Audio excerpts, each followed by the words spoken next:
Hi friends, ഇന്ന് Nifty 24,350 മുകളിലോട്ട് open ചെയ്തെങ്കിലും ആ ഹയർ ലെവലിൽ ശക്തമായ പ്രോഫിറ്റ് ബുക്കിംഗ് നടന്നതിനെ തുടർന്ന് 24,270 എന്ന നിലയിലാണ് ക്ലോസ് ചെയ്തിരിക്കുന്നത്. അപ്പോൾ 24,375 എന്ന ലെവലിൽ നിന്നും ഏകദേശം 100 പോയിന്റോളം നഷ്ടപ്പെടുത്തിയാണ് നിഫ്റ്റി ഇന്ന് ക്ലോസ് ചെയ്തിരിക്കുന്നത്.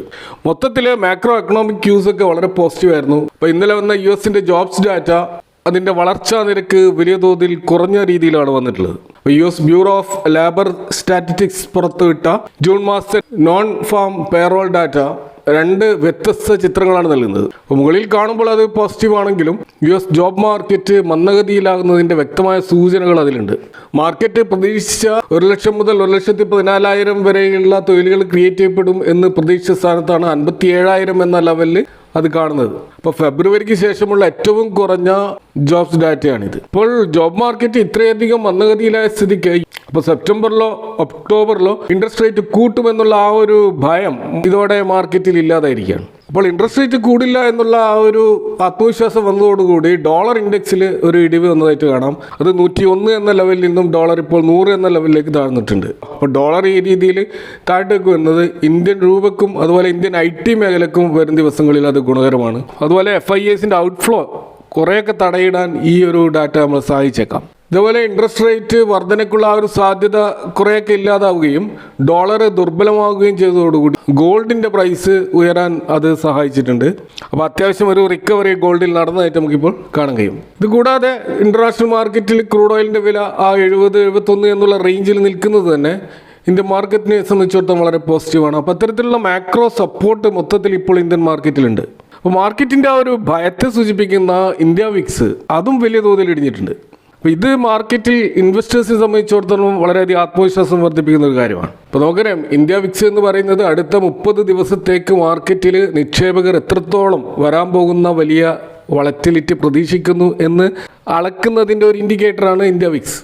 ഇപ്പോൾ അത് 11.78 എന്നുള്ള താഴ്ന്ന നിലയിലേക്ക് എത്തുമ്പോൾ മാർക്കറ്റിൽ വരും ദിവസങ്ങളിൽ വലിയ തകർച്ചയോ അല്ലെങ്കിൽ അപ്രതീക്ഷിതമായിട്ടുള്ള കുതിച്ചുചാട്ടങ്ങളോ ഉണ്ടാവില്ലെന്ന് ഇൻവെസ്റ്റേഴ്സ് ഉറച്ചു വിശ്വസിക്കുകയാണ്. അപ്പോൾ മാർക്കറ്റ് നിലവിൽ വളരെ ശാന്തവും സുരക്ഷിതവുമാണെന്നാണ് ഈ ഒരു ഡാറ്റ സൂചിപ്പിക്കുന്നത്. ഇപ്പോൾ മാർക്കറ്റ് ഷോർട്ട് ടേമിലെങ്കിലും അത് സ്റ്റേബിൾ ആണെന്നാണ് സൂചിപ്പിക്കുന്നത്. അപ്പോൾ ഈ ഇന്ത്യ വിക്സ് കുറയുമ്പോൾ ഓപ്ഷൻ ബയേഴ്സിനെ സംബന്ധിച്ചിടത്തോളം അവരുടെ പ്രീമിയം തുക വളരെയധികം കുറയും. കാരണം മാർക്കറ്റിൽ വമ്പിച്ച മൂവ് ഉണ്ടാവില്ലെന്ന് ഓപ്ഷൻ സെല്ലർമാർ സ്പെക്കുലേറ്റ് ചെയ്യുന്നത് കൊണ്ടാണ് ആ രീതിയിലുള്ള ഒരു പ്രീമിയം കുറയുന്നത്. കൂടാതെ മാർക്കറ്റിൽ അത്യാവശ്യത്തിന് ലിക്വിഡിറ്റി ഉണ്ട് എന്നും ഇത് സൂചന നൽകുന്നുണ്ട്. എന്നാൽ ഇന്നത്തെ വളരെ പോസിറ്റീവായിട്ടുള്ള മാർക്കറ്റ് അറ്റ്മോസ്ഫിയറിലും ചില പ്രത്യേക കാറ്റഗറി സ്റ്റോക്കുകളിൽ വമ്പിച്ച ഇടിവ് വന്നതായിട്ട് കാണാം. അത് പ്രധാനമായിട്ടും ഹെവി ഇലക്ട്രിക്കൽ എക്യുപ്മെൻറ്റ് നിർമ്മിക്കുന്ന പവർ സെഗ്മെൻറ്റിലുള്ള ചില കമ്പനികളിലാണ് ഇടിവുണ്ടായിട്ടുള്ളത്. ഇപ്പോൾ Hitachi energy, GE വർണോവ, TNT India, CG power തുടങ്ങിയ പ്രമുഖ ഇലക്ട്രിക്കൽ എക്യുപ്മെൻറ്റ് നിർമ്മാതാക്കളുടെ സ്റ്റോക്കുകളിലാണ് കുത്തനെ ഇടിവുണ്ടായിട്ടുള്ളത്. അപ്പോൾ ഇതിൻ്റെ ഒരു അടിസ്ഥാന കാരണമായിട്ട് നമ്മൾ കാണുന്നത്, നമുക്കറിയാം 2020 ഇന്ത്യയും ചൈനയും തമ്മിലുള്ള അതിർത്തി തർക്കങ്ങൾ കാരണം ഇന്ത്യൻ ഗവൺമെൻറ് വളരെ കർശനമായ നിയന്ത്രണങ്ങൾ ചൈനീസ് കമ്പനികൾക്ക് ഏർപ്പെടുത്തിയിരുന്നു. എന്നാൽ നിലവിൽ നമ്മുടെ പവർ ട്രാൻസ്മിഷൻ മേഖലയിൽ വർദ്ധിച്ചു വരുന്ന വലിയ തോതിലുള്ള ആവശ്യകതയും അതിനെ മീറ്റ് ചെയ്യാൻ ഇന്ത്യൻ കമ്പനികൾക്കാകുന്നില്ല എന്നതിൻ്റെ ഒരു അനുമാനത്തിലും ഇന്ത്യയിലെ സ്വന്തമായിട്ട് ഫാക്ടറികളിലുള്ള 4 പവർ ഇലക്ട്രിക്കൽ എക്യുപ്മെൻറ്റ് നിർമ്മാതാക്കൾക്ക് സർക്കാർ ടെൻഡറുകളിൽ പങ്കെടുക്കാൻ ഫൈനാൻസ് മിനിസ്ട്രി 2 വർഷത്തേക്ക് കൂടി ഒരു എക്സംഷൻ നൽകിയിരിക്കുകയാണ്. അപ്പോൾ അത്തരം ഇളവുകൾ ലഭിച്ച 4 ചൈനീസ് കമ്പനികൾ നോക്കുകയാണെങ്കിൽ ഒന്ന് TBEA എനർജി, മറ്റൊന്ന് നാൻജിങ് ഇലക്ട്രിക് ഇന്ത്യ, അതുപോലെ new north east electric India, അതുപോലെ തായ്ക്കായ് ഇലക്ട്രിക് ഇന്ത്യ. അപ്പോൾ നിലവിൽ ഇന്ത്യയിൽ ഫാക്ടറികളിലുള്ള ഈ കമ്പനികൾക്കാണ് ഇപ്പോൾ ഇളവ് നൽകിയിരിക്കുന്നത്. എന്നാൽ പുതുതായിട്ട് കടന്നു വരുന്ന ചൈനീസ് കമ്പനികൾക്ക് ഈ ഒരു ഇളവ് ലഭിക്കുകയില്ല. അപ്പോൾ ഇവിടെ ഈ ചൈനീസ് കമ്പനികൾ ഈ ഇലക്ട്രിക്കൽ എക്യുപ്മെന്റ് മേഖലയിൽ അവർ ടെൻഡറുകൾ സമർപ്പിക്കുമ്പോൾ അതിനെ ഇന്ത്യൻ കമ്പനികൾ ഭയപ്പെടാനുള്ള ഒരു കാരണം, ഈ ചൈനീസ് കമ്പനികൾ അവരുടെ സർക്കാരിൽ നിന്നും വലിയ തോതിൽ സബ്സിഡികളും അതുപോലെ കുറഞ്ഞ പലിശയ്ക്ക് വായ്പകളും ലഭിക്കാറുണ്ട്. അതുകൊണ്ട് തന്നെ അഗ്രസീവായിട്ടുള്ള ഒരു പ്രൈസിംഗ് ആണ് അവർ ടെൻഡറുകളിൽ കോട്ട് ചെയ്യുക. അപ്പോൾ ഇതുകൊണ്ട് തന്നെ ഇന്ത്യൻ കമ്പനികളെക്കാൾ വളരെ കുറഞ്ഞ വിലയ്ക്ക് ടെൻഡറുകൾ പിടിക്കാൻ അവർക്ക് സാധിക്കും. അപ്പോൾ ഇത് സ്വാഭാവികമായിട്ടും ഇന്ത്യൻ കമ്പനികളുടെ മാർജിനിൽ വലിയ ഇമ്പാക്റ്റ് ഉണ്ടാക്കും. കൂടാതെ ഇവരുടെ ആ ഒരു സ്കെയിൽ ഓഫ് ഓപ്പറേഷൻ അല്ലെങ്കിൽ ഭീമമായിട്ടുള്ള അവരുടെ ആ ഒരു ഉൽപ്പാദന ശേഷി അത് ചുരുങ്ങിയ സമയത്തിനുള്ളിൽ വൻതോതിൽ പവർ ഉപകരണങ്ങൾ നിർമ്മിച്ചു നൽകാൻ ചൈനീസ് കമ്പനികൾക്ക് കഴിയും.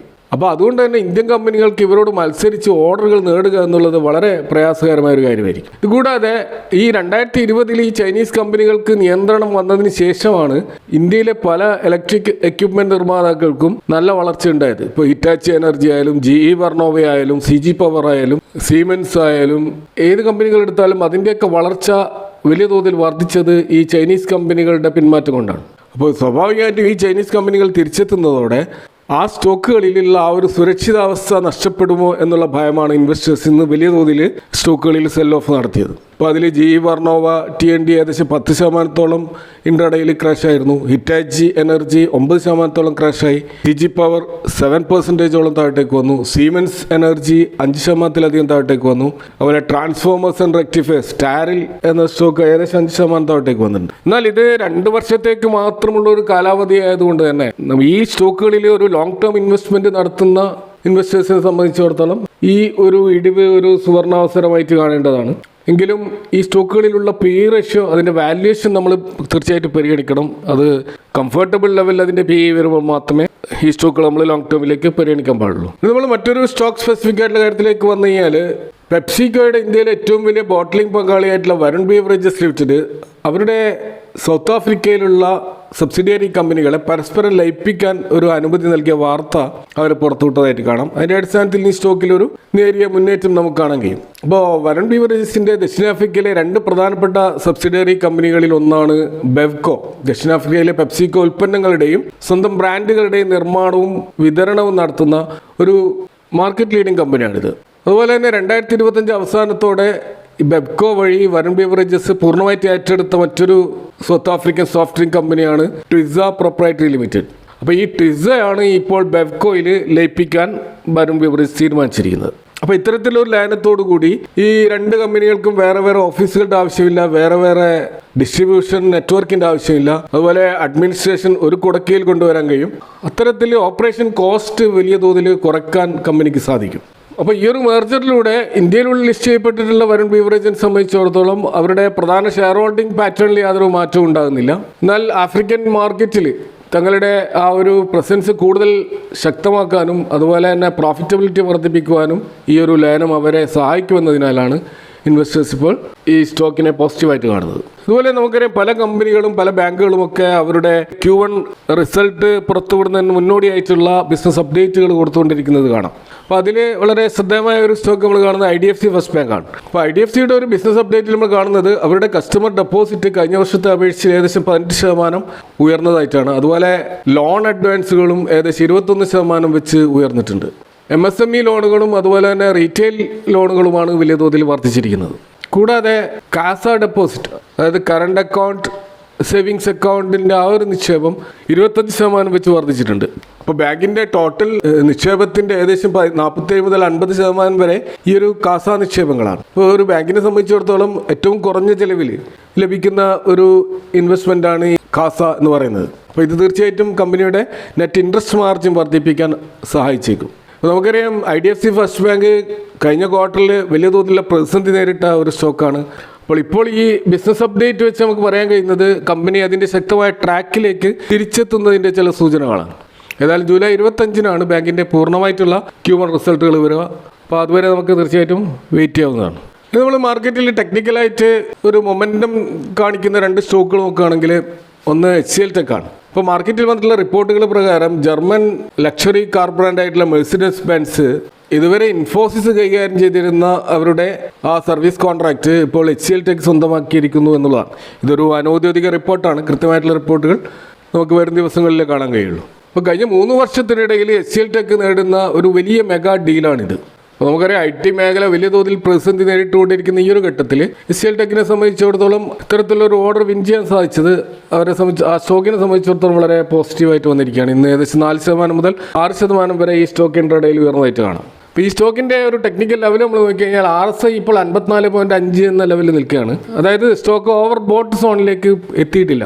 അതുകൊണ്ട് തന്നെ ഇനിയും മുകളിലോട്ട് പോകാനുള്ള ഒരു സാധ്യതയുണ്ട്. അപ്പോൾ നിലവിലിപ്പോൾ അതിൻ്റെ 20-ഡേ മൂവിങ് ആവറേജ് ആയിട്ടുള്ള 1121 എന്ന ലെവലിന് മുകളിലാണ് ഇപ്പോൾ നിൽക്കുന്നത്. അപ്പോൾ ഇതൊരു സപ്പോർട്ടായിട്ട് ഇപ്പോൾ നിൽക്കുകയാണ്. അപ്പോൾ 1120, 1130 ആ ഒരു റേഞ്ചിൽ തുടരുകയാണെങ്കിൽ ഇതിൽ ഒരു സ്വിംഗ് എൻട്രി ഓപ്പർച്യൂണിറ്റി നമുക്ക് തീർച്ചയായിട്ടും കാണാൻ കഴിയും. ഇപ്പോൾ ഒരു ഷോർട്ട് ടേം ആയിട്ട് 1200 എന്നുള്ള ടാർഗറ്റും അതുപോലെ 1085 എന്നുള്ളൊരു സ്റ്റോപ്പ് ലോസും വെച്ചുകൊണ്ട് 1:1.7 എന്നുള്ള ഒരു റിസ്ക് റിവാർഡ് റേഷ്യോയിൽ ഈ സ്റ്റോക്കിനെ സമീപിക്കാവുന്നതാണ്. മറ്റൊരു സ്റ്റോക്ക് ആൽക്കം ലബോറട്ടറീസ് ആണ്. ഇന്ന് വളരെ സ്ട്രോങ് ആയിട്ടുള്ള ഒരു മൊമെന്റം ഈ സ്റ്റോക്കിൽ നമുക്ക് കാണാൻ കഴിയും. കാരണം MOCD ഹിസ്റ്റോഗ്രാം വളരെയധികം ഉയർന്നിട്ടുണ്ട്. അപ്പോൾ അതുകൂടാതെ 20-ഡേ മൂവിംഗ് ആവറേജിന് ഏകദേശം 3.3% മുകളിലാണ് ഇപ്പോൾ സ്റ്റോക്ക് നിൽക്കുന്നത്. എങ്കിലും RSI 70 അടുക്കുകയാണ്. അത് ഒരു ഓവർബോട്ട് സോണാണ്. അപ്പോൾ അവിടെ നിന്നും താഴോട്ടേക്ക് വരാനുള്ള ഒരു സാധ്യതയാണ് നിലവിൽ ഈ സ്റ്റോക്കിലുള്ളത്. ഒരു ഫ്രഷ് എൻട്രി എടുക്കുമ്പോൾ 5508 എന്നുള്ള ഒരു സപ്പോർട്ട് ലെവലിലേക്ക് താഴുകയാണെങ്കിൽ നല്ലൊരു എൻട്രി ആയിരിക്കും. ഇപ്പോൾ ഒരു ഷോർട്ട് ടേം ടാർഗറ്റ് 5800 എന്ന ലെവലിലും അതുപോലെ ഒരു സ്റ്റോപ്പ് ലോസ് 5350 എന്ന ലെവലിലും വെക്കുകയാണെങ്കിൽ ഒരു 1:2 എന്നുള്ള ഒരു റിസ്ക് റിവാർഡ് റേഷ്യോയിൽ ഈ സ്റ്റോക്കിനെയും സമീപിക്കാവുന്നതാണ്. അപ്പോൾ ഇതൊരു ബാങ്ക് റെക്കമെൻഡേഷൻ അല്ല, എഡ്യൂക്കേഷൻ പർപ്പസിന് വേണ്ടി മാത്രമാണ് ഷെയർ ചെയ്യുന്നത്. അതുപോലെ സ്റ്റോപ്പ് ലോസ് വളരെ അനിവാര്യമാണ് ഏതൊരു ഷോർട്ട് ടേം ട്രേഡിലും. ഇനി നമ്മൾ നിഫ്റ്റി ലെവലിലേക്ക് വന്നു കഴിഞ്ഞാൽ ഇപ്പോൾ പുട്ട് കോൾ റേഷ്യോ 0.99 എന്ന ലെവലിലാണ് കാണുന്നത്. ഇപ്പോൾ മാർക്കറ്റ് ഒരു ന്യൂട്രൽ ലെവലിലാണ് ഇപ്പോൾ യഥാർത്ഥത്തിൽ നിൽക്കുന്നത്. കാരണം ബയേഴ്സും സെല്ലേഴ്സും ഒരേപോലെ ശക്തമായിട്ടാണ് നിൽക്കുന്നത്. അപ്പോൾ അതുകൊണ്ട് തന്നെ വലിയൊരു തകർച്ചയിലേക്കോ അല്ലെങ്കിൽ വലിയൊരു കുതിച്ചാട്ടത്തിലേക്കോ പോകാൻ മാർക്കറ്റ് ഇപ്പോൾ തയ്യാറായിട്ടില്ല. മാക്സ് പെയിൻ നമ്മൾ കാണുന്നത് 24,200 എന്ന ലെവലിലാണ്. അപ്പോൾ ഈ ഓപ്ഷൻ സെല്ലേഴ്സിനെ സംബന്ധിച്ചിടത്തോളം ഏറ്റവും കുറവ് നഷ്ടം വരുന്നത് 24,200 ക്ലോസ് ചെയ്യുമ്പോഴായിരിക്കും. അതുകൊണ്ട് തന്നെ വരും ദിവസങ്ങളിൽ 24,200 ആകർഷിക്കാൻ വേണ്ടിയിട്ട് അവർ നല്ല ശ്രമം നടത്തും. എന്നാൽ മാർക്കറ്റ് 24,300, 24,350 എന്നുള്ള ആ ഒരു റെസിസ്റ്റൻസ് ലെവൽ ബ്രേക്ക് ചെയ്താൽ മാത്രമേ നമുക്ക് നല്ലൊരു ഷോർട്ട് കവറിംഗ് റാലി പ്രതീക്ഷിക്കാൻ കഴിയുള്ളൂ. നിലവിലുള്ള സപ്പോർട്ട് 24,000 അതുപോലെ 24,200 എന്ന ലെവലിലാണ്. അപ്പോൾ 24,200 തകർന്നാൽ 24,000 നല്ല സ്ട്രോങ് സപ്പോർട്ടായിട്ട് അവിടെ നിൽക്കുന്നുണ്ട്. അപ്പോൾ ഇതൊക്കെയാണ് മാർക്കറ്റുമായി ബന്ധപ്പെട്ട് നിങ്ങളുമായിട്ട് ഷെയർ ചെയ്യാനുള്ളത്. ഈ വിഷയങ്ങളുമായി ബന്ധപ്പെട്ട് നിങ്ങളുടെ അഭിപ്രായങ്ങളും കമൻറ്റുകൾ അറിയിക്കുക. Thank for watching. See you next time with another video.